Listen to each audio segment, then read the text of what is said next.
everyone. Welcome to Southeast Iowa Union's Prep Sports Plus with Andy and Hunter. Hi, Hunter. How's it going? Hey, fantastic. Chiefs are back in it, baby. Chiefs are back in it. Chiefs are back in it again. Peter Camp on the ones and twos. Hunter, I've gotten to the, real quick about the Chiefs, I've gotten to the point where I'm actually cheering for the Chiefs to win. And there'd be because you got some money. You got some money on it, don't you? I do. Well, you don't really have money on it. You can win some money if some players perform well. Yeah. There's money riding. It's not as riding. I did okay this weekend, but if anyone wants to know about my financials, just follow me on Twitter and listen to me complain about it. By the way, 2 nights in a row, one of my NBA players got hurt. Oh.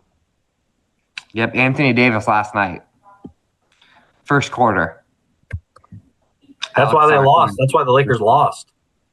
Yeah, and they brought Bronny in as some sort of friggin', I don't know, just let him play. He really screwed everything up, but I enjoyed watching it. Anyway, we're here, Prep Sports Plus, powered by Fairway Food Stores. Hunter, don't you love Fairway? I do. It's getting a little warmer. You can get some normal instead of always just getting. Every time I go to B-Dubs, Poncheros there in Burlington, you just drive right by Fairway right there. I'm just like, think about this show. That's all I think. That's our place. That is our place. And, one of my favorite things about Fairway is while other grocery stores are, sometimes the economy's not doing so well, stuff, prices go up, but Fairway's prices are always out of this world. See that? That's clever. Yeah, he realized how to do backgrounds on his computer. This guy. Anyway, Hunter. Yes, sir. Were you anywhere near Highway 1 last weekend? I might have been. I really might have been. Maybe. Yes, I was. The pinnacle of Highway 1. The Highway 1 rivalry taking place. Fairfield, Iowa. Hunter was there. Girl boy action. Tell me, Hunter, how'd it go? Yeah. Washington heading over to Fairfield for some action. We got a lopsided kind of victory in one game and another tight one, which we've seen all season long in the other one. Kicking off with the girls' game, on the night, the story was just some hot shooting by Washington kind of propelled them in this one. Ended up defeating the Trojans 60-30 on their on the road in Fairfield there. So a big win for Washington, 60-30, as I mentioned. Fairfield jumped out to an early lead on this one, but Washington went on to hit 10 threes in the contest and scored over it's over half their points right there. So the three ball was kind of a difference maker for them in this one. Washington opened the game with Adeline Long hitting the three, and Fairfield answered back to kick off a 6-0 run by Fairfield. However, biggest difference in the game followed. Washington really took control and whenever let up. Ended up running up a 16-0 run to the end of the quarter to make it 19-6. So 16 straight points, and just like that, Washington's got a commanding lead. Washington got 6 points through that span from Regan Miller, who was huge on the night, the freshman. Buried 2 of her 4 threes in that span in the final 3.5 minutes in that first period there. And really, that was just, as I mentioned, kind of a deficit that Fairfield could never overcome. They did pull within 10. Faith Jones made it 21-11 in the early stages of the second quarter, but that's as close as Fairfield would come. Washington held Fairfield to just 1 field goal the rest of the second quarter. After that, So, stellar defense, which we talked about last week and last couple of weeks. Washington on the defensive end has been really impressive. And it's really been their offense that they've just tried to find. Well, they've showed signs of their offense, and they've kind of been in these spurts. But in this one, it was pretty much from start to finish mostly. But the Demon lead grew to 32-13 at the half. Fairfield went on to score 12 points in the third quarter, 7 of which came from Jones. But a pair of deep balls from Kendall Hendrickson and one from Lauren Hendrickson held the Demons, paced the Demons to 16 points in that frame. Still outscored them there. And then into the fourth quarter, Washington led 48-25, and they went out and outscored Fairfield 12-5 in the fourth there. So Adeline Long leads the way with 18 points. Reagan Miller, I mentioned her outside shooting.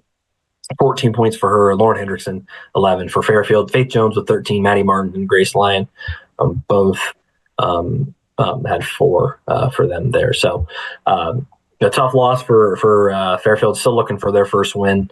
Washington gets another Southeast Conference victory. So still right there in the stands. He's got to pick up a couple wins here in the last couple weeks of the season. But Washington still a couple ones get in their favor, and they're right in it. Yeah, Washington needs to not have any stumbling. So pretty solid job by the Demons. And you said something about their defense, and that's their calling card. The defense is always there. It just depends on if they're making shots, but the defense is always there. So they've got Mount Pleasant on Friday. They can win that. They pretty much have to win out to have a shot at the conference. They need some other stuff to happen. Yep. Jumping over to the boys game, another close contest. We've seen Fairfield. Fairfield last year was a team that kind of struggled, mightily kind of through the season. Had some good games, but just couldn't get on the winning side of it. Fairfield, improved a lot. Got a little bit more varsity experience, I'd say, coming into this year. With players that have been there. Washington obviously in a bit of a slump, heading into this one. Had a couple losses, and they were there in the end of games. They just couldn't get the wins. But Washington gets back on track. Finds a big win in the Southeast Conference play in this one. As I said, went down to the wire, 56-52. The final in this one, Washington completes the season sweep of the Trojans. Really in the early stages of the game, Washington controlled. The Demons jumped out to an 8-1 lead through the first 4 minutes. Logan McDowell was a focal point through that span. Washington went up by as much as 10 in the first quarter before a 3 by Riley Perkins ended the first quarter 15-9 with Washington leading. McDowell scored, mentioned him having a big first quarter there, scored 9 of the Demons' 15 points in the first period. Fairfield, continued to battle, turned it up a notch in the second. The Trojans put together a pretty lopsided 18-4 run through 5 minutes in that second quarter. So, right there, Fairfield bounces back to take the lead. Eli Zillman capped off that 18-4 run with an emphatic dunk to give the Trojans what was their largest lead of the night, 27-19. But Washington. They know how to stay in games, didn't let it get out of hand. The Demons ended that period well. In the final 2 minutes of the game, Washington outscored the Trojans 8-3 with a pair of threes coming from Nick Stone. So at the half, the Trojans led 30-27. So Washington battled back a little bit there. Through the third, start of the second half, Fairfield continued to just hold on to that slim advantage through about 7 minutes in that third period. They held the advantage, but Washington once again kind of picked it up in the final 2 minutes of that quarter. But Fairfield led 39-33 with just over a minute to go in the third quarter. But here comes Washington, gave up just one field goal to the end of the quarter, and they scored 8 points in that span. Meanwhile themselves, so. Ended up being a 41-41 game heading into the fourth quarter. And then in the final, kind of the same story. Fairfield builds another slim lead. The Trojans went up 46-41, almost looking like they were going to pull away in the first minute. That was within the first minute. So, Fairfield looking good. But here comes Washington once again. McDowell hits a pair of threes, highlights a 10-0 run by Washington to the 2:53 mark. And then with a minute 47 remaining, the Trojans Luke Consul. So, that gave Washington the lead. And then what I'm trying to get into is with a minute 47 to go, Luke Console cut the Demons lead down to 1 at 51-50 with a pair of free throws. They got it within one once more at 53-52, but then it came down to the foul shots, and Washington delivered. The Demons hit 5 free throws within the final 50 seconds to pull out that 56-52 win there. So really great game, though. Really great game. Kind of it was a tight one, as I mentioned throughout, which is what we expect from these type of games. But Logan McDowell with 23 points, Drew Conrad 14, Nick Stone 8, Fairfield, Riley Perkins 22 points, Luke Console 11, and Eli Zillman 10. So pretty similar stat lines there for from them. But yeah, I mean it felt like a Southeast Conference rivalry game, and Washington gets the win in the end there. Yeah, that's a big win in the standings. Washington's still a game back now. Fairfield 2 games back, and then they both played non-conference games, right? This week. Yeah. I'll just jump in the scores. That way we can. Get on to what your game said. And the stories will be online and in the paper if you want to jump into them. But Fairfield taking on Williamsburg. I was there on Monday night. Obviously, girls facing a very tough test. Obviously, Williamsburg ranked number 5 in the standings, so top 5 team in Class 3A. Pretty dominant win by the Raiders in this one, 61-18 over the Trojans there. And then on the boys' side, a pretty back and forth battle. Throughout. Once again, it's kind of like the Washington game, but Williamsburg kind of pulled away in the second half. Ended up defeating the Trojans 56-47 in that one. So a pair of losses there for Fairfield at home once again. And then let me see here. Let me pull up the Washington games. Washington was on the road on Monday night. Both teams in Ottumwa, and split on the night. Girls fall to Ottumwa 46-34, while Washington gets back-to-back wins dating back to Friday. But they win a slim one, a tight one, over Ottumwa, 56-54. So if you're Washington, feeling pretty good after a couple pair of wins. That one was a very tight one, really competitive one. I mean, looking at that, I don't know if you've looked at the quarter by quarter scoring, but the most anyone outscored, I guess the most each team scored by quarter to quarter was only 2 points was all that separated them in any quarter. It was 13-12 after the first in Ottumwa's favor. It was tied 24-24, so it was 12-11 in Washington's favor in the second. Both teams scored 21 in the third, and then it was 11-9 Washington's favor in the fourth. So, I mean, that's about as tight. That's about as close as you can get, right? Without going to overtime. Without going to overtime. Yeah, our big schools are addicted to some of these close games, but yeah. I guess I should jump into Mount Pleasant, shouldn't I? Yes, sir. I saw the Panthers 2 times in 4 days. First in Mount Pleasant on Friday night against Fort Madison, and then last night, which is 2 nights ago, if you're watching this, against Mid Prairie. By the way, I have a sore on my tongue, and so if I start lisping, I'm just it's my body's reaction to try and save myself from pain. You know what? It was a Werther's original. I think I cut myself on a Werther's original. Those little caramel candies. Oh, yeah. Anyway, I was in Mount Pleasant on Friday night. Panther girls hosting first place Fort Madison, one of the 3 first place teams coming in with Burlington and Keokuk. Panthers had a really rough first quarter. They fell behind 13-2. After that first quarter, Mount Pleasant played them pretty solidly, at least until some point in the fourth. Fort Madison ends up winning this 42-22. Panthers were within 11 points, 30-19 at one point. They could not cut it down to single digits. Defense was there, and they just haven't been able to score against. I covered them in Fort Madison too.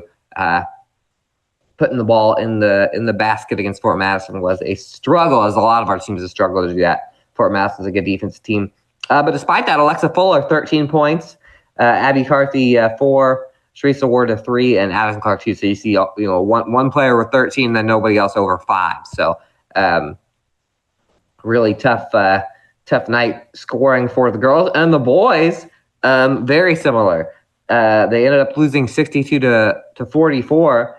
The game was a 7-point game right before halftime. Fort Madison gets a putback. Fort Madison starts up the third well.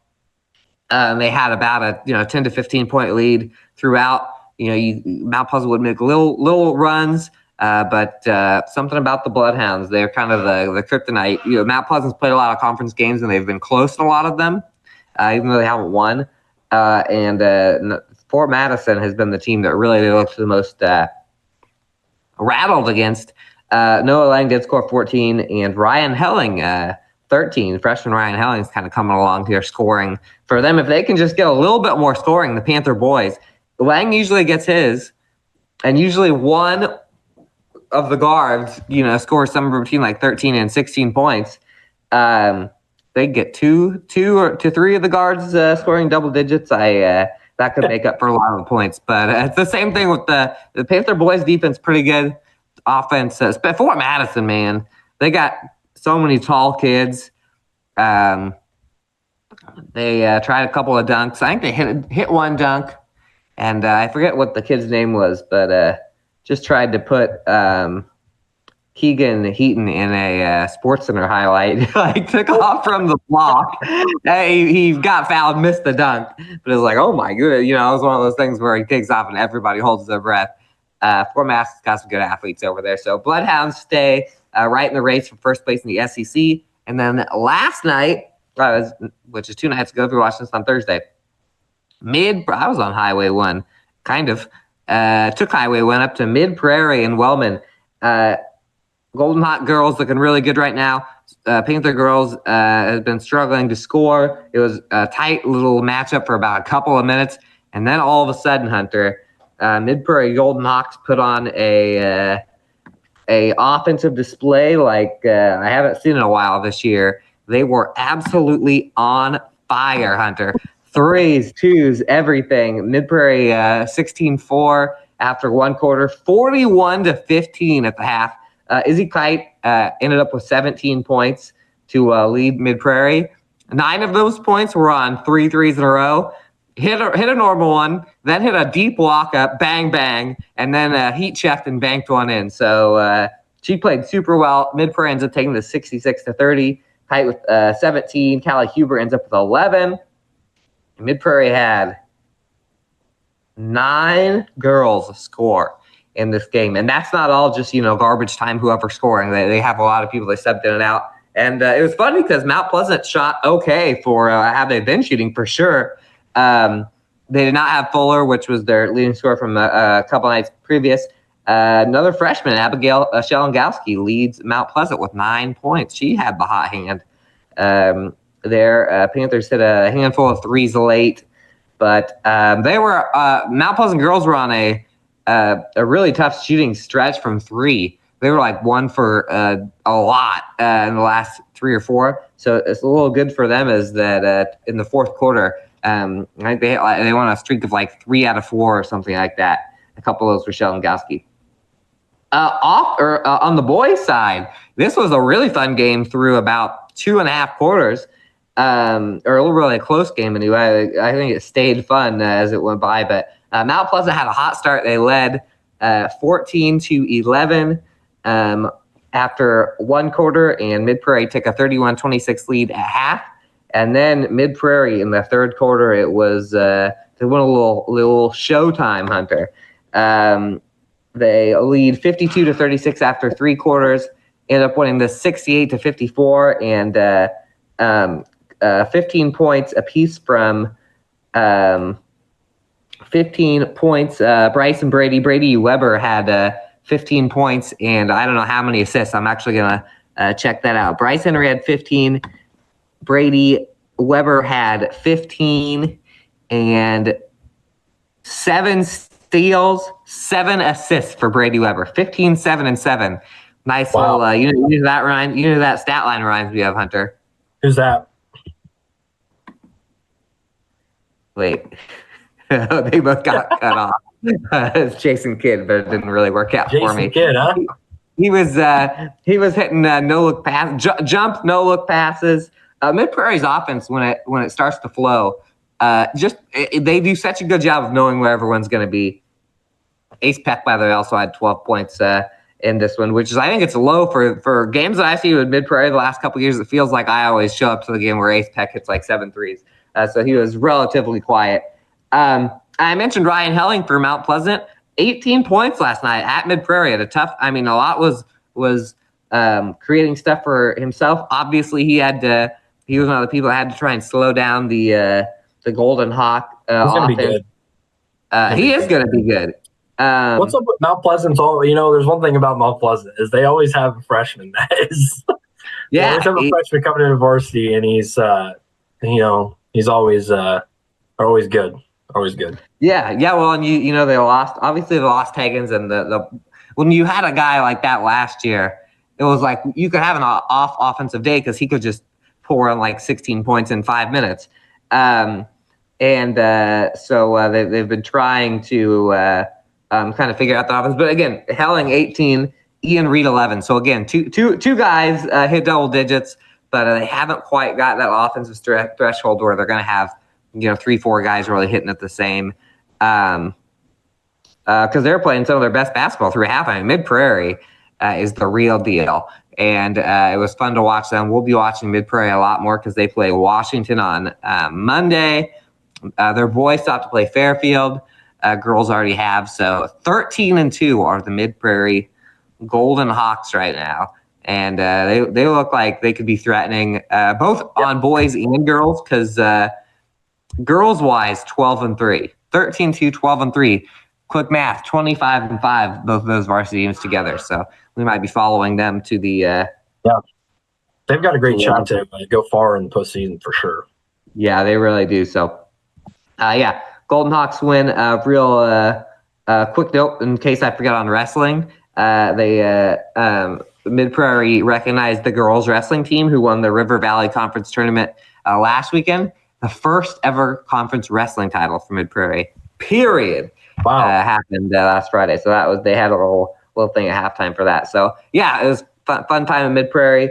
Not as fun time for the Mount Pleasant Travelers, especially in those second halves. But that sets us up for the run. As I said, Mount Pleasant does play Washington on Friday. Actually, Washington gets both these teams because Washington gets Mount Pleasant Friday and Mid Prairie on Monday. So we'll be seeing a lot of these teams play against each other. Mm-hmm.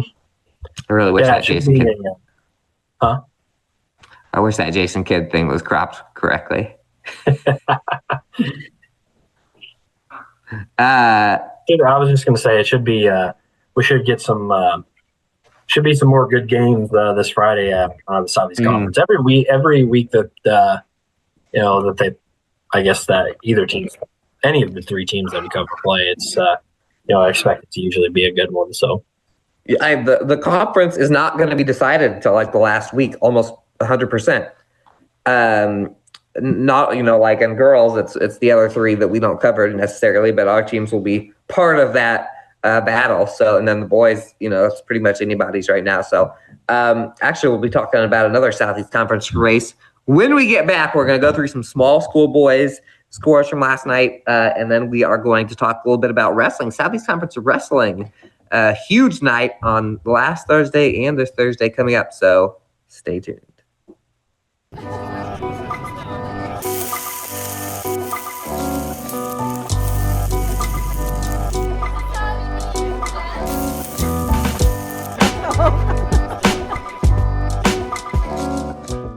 Introducing Hy-Vee Market Grill, where every meal is a delight. Start your day with our mouthwatering breakfast options and savor flavorful lunches with friends and family. Cap off your day with our delectable dinners. Hy-Vee Market Grill, where every moment is delicious. The Connie and Amanda team is dedicated to giving back to our community by actively engaging with our clients, businesses, and the public. When it comes to helping you find your next home, investment, or commercial space, the Connie and Amanda team is here for you. Washington County Hospital and Clinics, providing quality health care that puts you first. Whether during a hospital stay, seeing a primary care provider for wellness exams or sick visits, minor surgery to a total joint replacement, or recovering from an injury, we're here when you need us. More than you expect for your health care. Washington County Hospital and Clinics. Hello, everybody. Welcome back to Southeast Iowa Union Sports Prep Sports Plus. We're back here with Hunter Muller. We're back here with Andy Kretzinger. And we're back here with Peter Camp on the ones and twos. And who are we powered by, Hunter? I can't remember. Oh, wait, let me jog your memory. I'm just kidding. But yeah. Yeah, we're powered by Fairway Food Stores. I forgot that you were doing that, or else I would have been like, for a couple of years. They stuck with us. I mean, I think I said one time when there's 4 footprints in the stand. No, when there's 6 footprints in the stand, that's me, Hunter, and Fairway Food Stores. And when there's 2 footprints in the sand, that's because Fairway carried us. Get out there. Maybe get out there before it gets cold, honestly. I mean, it's warm it's warm and cozy when you walk in, but let's go on some grocery runs, people. It's going to get cold again. Let's get our groceries and our gas when it's nice outside. It's one of my New Year's resolutions. Yeah, Hunter knows. Hunter, I know he's pulling up the scores. We're going to talk a little small school basketball scores from last night. And then we are going to talk all wrestling. So, Hunter, what happened in the small schoolies last night? Yep. Let's start with the girls' side. In the Southeast Iowa Super Conference North, jumping in right here, we've got Hillcrest Academy defeating Pekin 40-32. Highland downs Waco 64-53, and Columbus takes care of Wapello 51-29 there. So Columbus still leading in the North Division. Although Lone Tree got a big, dominated Louisa Muscatine 64-16. I know that's like a pretty tight race between those two, basically. Yeah, well, and I'll jump in quick because one thing that it's you go through the girl scores, and I have something to say about the North. Go through have you got the North girl scores up? All done? Yeah, that's all the North. It was Columbus and Waco. Waco has now lost 2 straight. They lost to Highland. They dropped one to Hillcrest. So 2 of our teams beat Waco. And then Winfield Mount Union knocked off Columbus the other day. Oh, that's right. That's right. It has totally jumbled everything up. But now, because Waco also lost, Columbus has swept Lone Tree. So the Wildcats still can hang on. They've gotten past Highland a couple times. So actually, while you read the other scores, I'll look up Columbus's remaining conference schedule, see what they got left. Yeah, it's really jumbled up there, isn't it? Uh-huh. But jumping into the Super Conference South, Van Buren County did not play last night, but New London played Holy Trinity, fell to the Crusaders 55-40 in that one. Jumping into the South Central Conference, Cardinal took on Davis County, and the Comets were defeated 74-22. In that one, in the South Iowa Cedar East League, Keota gets a win over English Valleys, 48-45. And then finally, up in the River Valley South, you talked about some Mid-Prairie. They get another big win, dominate Durant 70-39. Man, River Valley South, let me tell you, between Mid-Prairie and Regina, who's ranked in the top 5. Mm-hmm. So last time those two played, I think it was like an 8-point game. So I'm surprised. Honestly, I'm surprised to see that Mid-Prairie is not ranked, because I mean, one of their only losses is Regina, and it was a close game. So I'm actually kind of surprised to see Mid-Prairie is not ranked. But we could be setting up. Let's not get into that. those are QA teams. We could be setting up for when those brackets come out. Mm-hmm. We could have a little rivalry action between those two schools.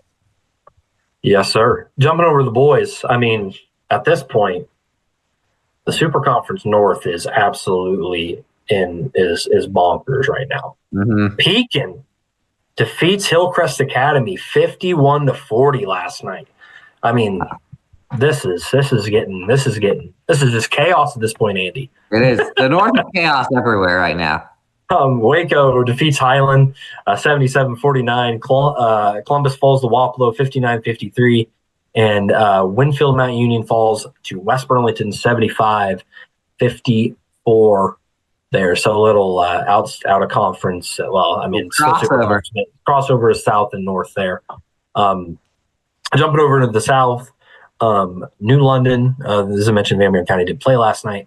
New London falls to Holy Trinity 80-36 there. Jumping over to the River Valley South, Mid Prairie still rolling. Downs Durant 94-57. I didn't realize Mount Pleasant played last night. Forgot they played Wilton. Miles, you want me to just say that score in here now? Or? Yeah, go ahead and throw Mount Pleasant on there against Wilton. Yeah, Mount Pleasant falls to Wilton at Wilton last night, 79-68. So another tough loss at the hands of another River Valley South team for the Panthers there. In the South Central Conference, Cardinal taking on Davis County. Davis County gets the win 79-30. And then in the South Iowa Cedar League, or South Iowa East Cedar League, Keota defeats English Valleys 80-43. So, that's it for basically all the games outside of our big schools from the girls and boys side. But one thing to realize is that every I guess every conference that we cover has a team that's ranked basically on both sides outside of like the girls South Division and the South Iowa Cedar East League boys, because in the South Central, the SEC is tough. Well, in the South Central, like Knoxville boys are ranked in top 5, and Eddyville Blacksburg girls are number 1. Yeah, so there's a lot of good teams down here that our teams are having to play against, especially the South. The Super Conference South boys is just very tough. Is stack. I don't know. Notre Dame I know is ranked in the association polls now, and Holy Trinity has been ranked. West Burlington is still ranked in that poll too. But Minneapolis is good. Holy Trinity was ranked too. So Central East pretty good this year. Yeah, Central East beat Minneapolis, and Minneapolis played Holy Trinity and Notre Dame. I think pretty close. So it's there's just. Long story short, there's a lot of good teams down here. Well, and a couple of those southern teams, those are 2A teams too. So that marries in with the Regina Mid Prairie thing. By the way, back to the North Division. So I mentioned so Columbus girls are a half game above Lone Tree, right? They have the good news for Columbus is they have home games to close it out, 2 home games. The bad news is they got Waco and Pekin back to back, two teams that can do some damage. There's really not any teams in the North that can't do damage, really. Winfield beating Columbus was the last place team beating the first place, or almost last place team beating the first place team. So see how close. The boys standings right now: Hillcrest 12-2, Waco 11-2. So they're tied in the losing column. Pekin 10-3, Winfield Mount Union 10-3. Yeah, dude, it's I don't know. I don't know who Hillcrest has left. Yeah, I know they don't play each other again, but looking at Hillcrest and Waco, but Ellen and Lone Tree, Waco and WMU do play each other, but Hillcrest at least does not play any of those 3 teams left. So how does it work out? Pekin and Winfield Mount Union also play each other. How does it work out if Waco and Hillcrest both win out and they both split with each other? How does that work then? That's a good question. First off, it gets a little wonky because when it comes to the Super Conference, the shootout, that takes place before the end of the conference season, so you can technically be the number one team in the shootout and then drop out before the standings. Right. It would be if they tied and split games, which I believe they have. Right, Hillcrest beat them once, Waco beat them once. Yeah. But it could be. I don't think it'll be a 3-way tie, but now there's a possibility of a 3-way tie happening if Pekin or Winfield ends up right there. So I don't know how that all works out. But I can tell you that more than likely they're going to get thrown in the same bracket like always for the postseason. So I don't think even after the regular season, I don't think we're done with those games. I think we'll have a couple more coming at us in the weeks to come. So those will be fun. I agree. Nothing's decided. We've been saying it all year, but nothing's really decided in basketball right now, which is pretty rare. I'm sure last year, if you flash back to this show last year, probably every conference we covered, at least you knew who's going to be the conference champion. Yeah. But I like it better this way. Speaking of conference champions, Hunter, did you know that on Thursday night, tonight, if you're watching this on Thursday, the Southeast Conference Wrestling title is hanging in the balance at Mount Pleasant High School. And that is a lot due to something I saw on Thursday. I went to the Highway 34 rivalry between Mount Pleasant and Fairfield. Huge in the terms of the SEC standings. Fairfield came in with a loss. Mount Pleasant in the league, a very close loss to Fort Madison. Mount Pleasant came in with no losses. So Fairfield needed to knock off Mount Pleasant to knot things up in the conference. Mount Pleasant still got Burlington on Thursday, so we'll talk about it in a second. But it's the Panthers taking down the Trojans in one of the more crazier duels that I've seen. 40-35 was the final for Mount Pleasant, but that doesn't even tell the whole story. I mean, that's 5, so if you're a wrestling fan, that's the difference of one match. Panthers got a lot of points in the lower weight classes and the Trojans in the higher weight classes, which you kind of knew. But this one came down to 3 or 4 swing matches and 2 matches that were super key for Mount Pleasant. The Panthers had a reversal in the last 6 seconds from Colbin Oatsby at what weight was this? At where's Oatsby at?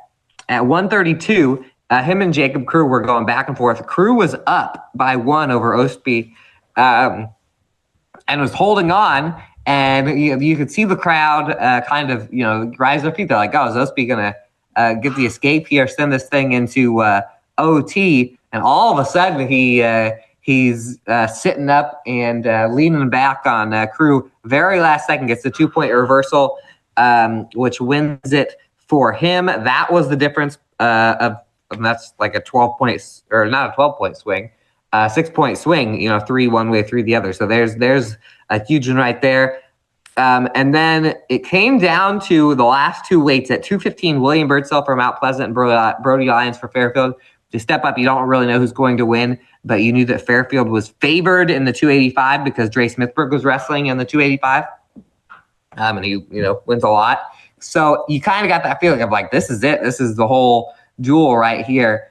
And the beginning of the match looked Brody Lyons definitely had a shot right at the beginning of the match.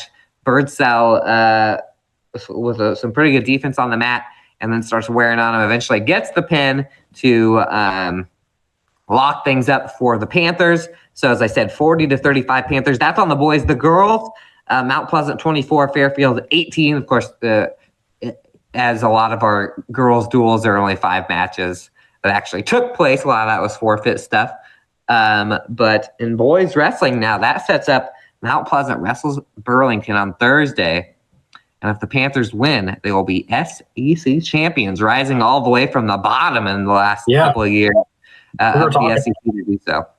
That's crazy to think about. And they have, and it's basically the same wrestlers too. I think that just shows it's like basically all the same wrestlers. I mean, they only lost over the past 2 years. I mean, they've only lost maybe a handful of wrestlers. So I mean, they were very young the last couple. yeah, give kudos to the work they put in. And I mean, I will say they definitely, obviously, being in the program and obviously you'll get better and stuff like that, but you can definitely tell they put in the work because, they look more polished on the mat and things like that. Uh-huh. So, and they just, yeah. they have consider, if you asked me going in who's going to win the conference in the SEC wrestling, I would have said Fort Masson's always got a good shot. They're a good wrestling school. And then because of the big names, especially for Washington and Fairfield, because if you do a tournament, when we get to the Southeast tournament and stuff like that, Fairfield and Washington they have like the real deep state threats.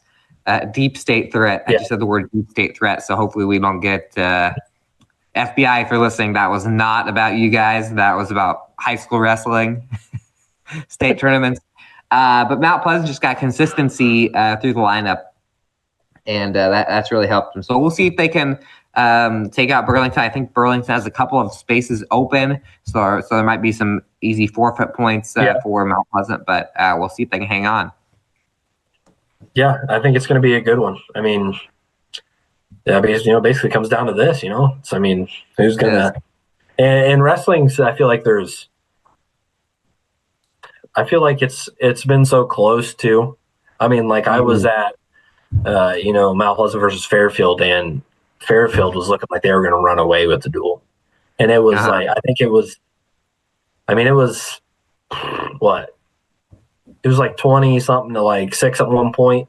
Yeah. And then all of a sudden, Mount Pleasant win, just to take the victory, I think by like one point ended up being. So I think you're talking about Fort Madison.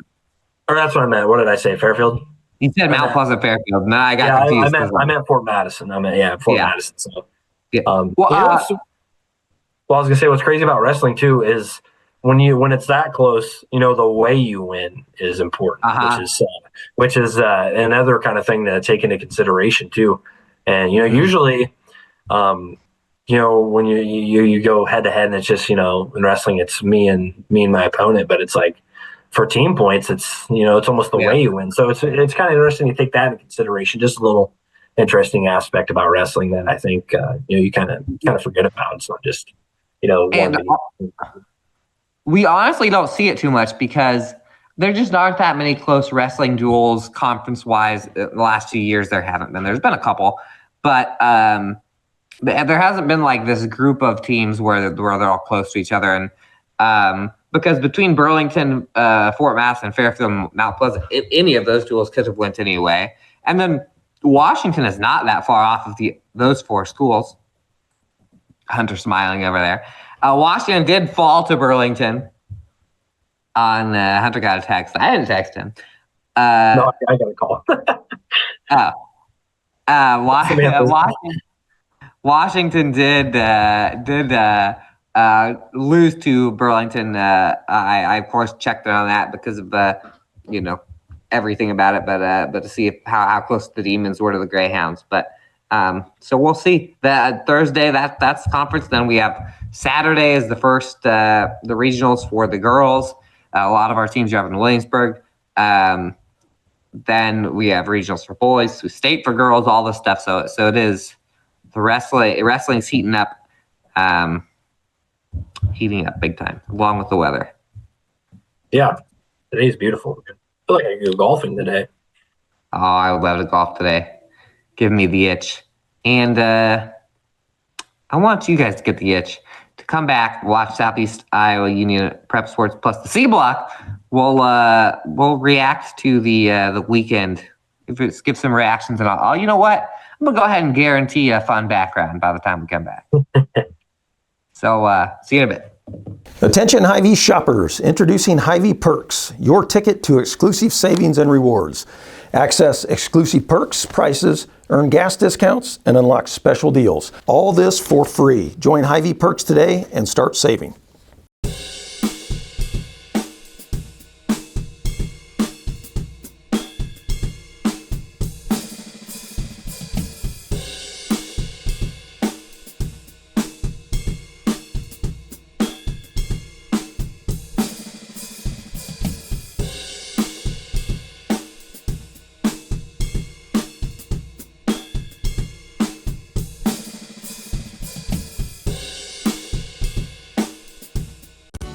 At See First Credit Union, we're all about making connections, like how we connect you with a flexible financing you need to install that all-season room or remodel your kitchen with a home equity line of credit. Connect with See First today and see why together is better. Bring the kids, share the memories, celebrate 75 years of traditions at the Midwest Old Threshers Reunion. Relive the magic of steam engines, antique cars, and trucks, tractors, gas engines, and horses. Whether it's your first visit or a cherished tradition, you'll enjoy the delicious foods, the thrill of an Old West shootout, and the excitement of nightly grandstand entertainment. For 75 years, this has been the place where memories are made at the 2025 Midwest Old Threshers Reunion, August 28th through September 1st in Mount Pleasant, Iowa. Visit oldthreshers.com for more details. In the heart of rural Iowa, where community matters most, the connections we make are made to last. Meet KCTC, your hometown internet, phone, and TV provider. At KCTC, we're not just about technology, we're about people. Our dedicated team are your neighbors, committed to bringing you top-tier services right where you live. We believe in giving back to the community that raised us. Experience the power of a real connection with KCTC. Join us in building a stronger, more connected Southeast Iowa.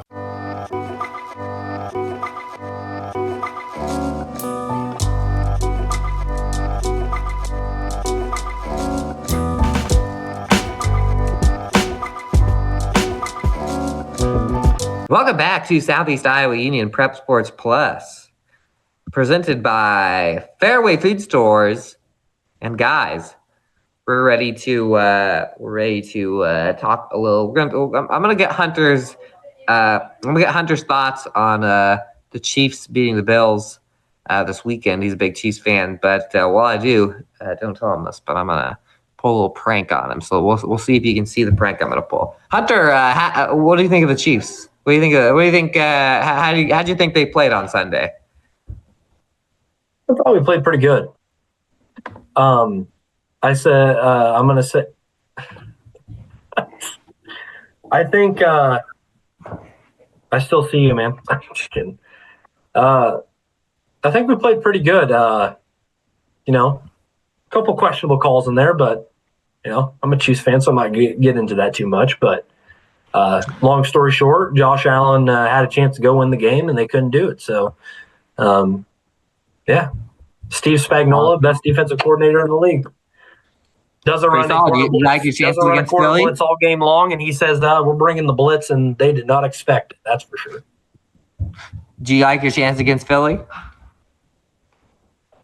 The reason Philadelphia makes me nervous is because they're basically the same team we played in the Super Bowl before, and it came down to one possession. Basically the same team, but like way better. Like they have a way better run game than they did, and their defense is like even better. But do I like our chances? I mean, never count them out. Never count. The Chiefs. 1.5 point favorites. I think my ears have like. But I will say one thing. We have to. What? Did I get abducted by aliens and replaced? No, I think you're good, man. Anyway, I was gonna say one thing I have to say is that we can't be letting Saquon go for about 150 on us, so that's not gonna turn out well. That's for sure.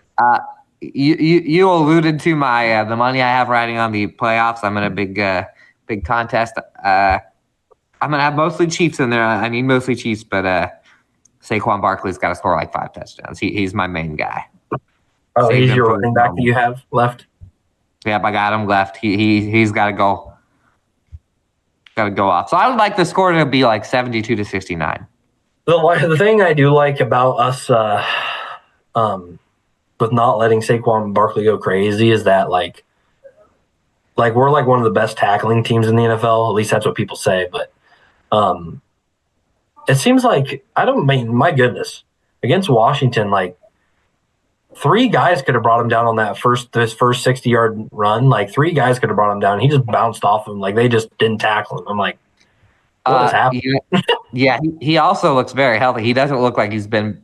I mean, he was working on his calf or whatever, but he looks like coming out. He didn't really get banged up too much in that game. I think he's going to be like even better when the Super Bowl. And it's him and Cooper DeJean's birthday too. It's like yeah, double birthday. Shout out Cooper DeJean.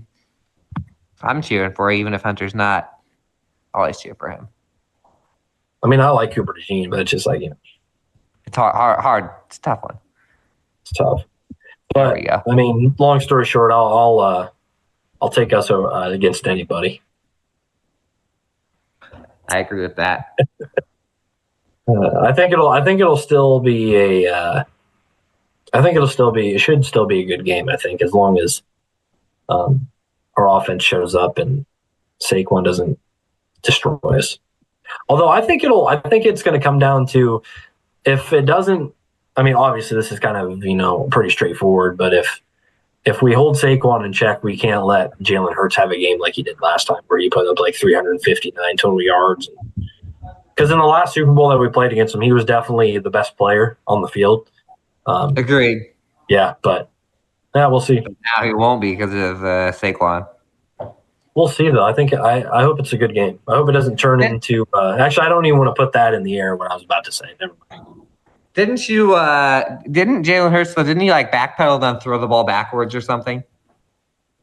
Last time. Last Super Bowl. Well, Nick Bolton Nick Bolton picked up a fumble and took it for a touchdown. Which, if that would have happened, they would have won. But I mean, really concerned about my ears. Why do they look so different than a few years ago? Same jacket, same place I took this picture at, but it was like different glasses. Your glasses are popping them out. Oh, that might be it. Might be it. Trippy, isn't it? The more we change, the more we stay the same. And that's basically true about Southeast Iowa Union Prep Sports Plus. We'll be here next week. Talk a little wrestling, talk a little bowling, talk a little basketball. And we'll get unfiltered 1 week later Hunter feelings on the Super Bowl. Maybe I'll put something special in next week. Maybe we'll have like a Super Bowl food draft or something. Ooh, I like Figure that. it out. 8 years ago, Andy, you got anything to say? Yeah, we'll see you next week. We'll see you next week.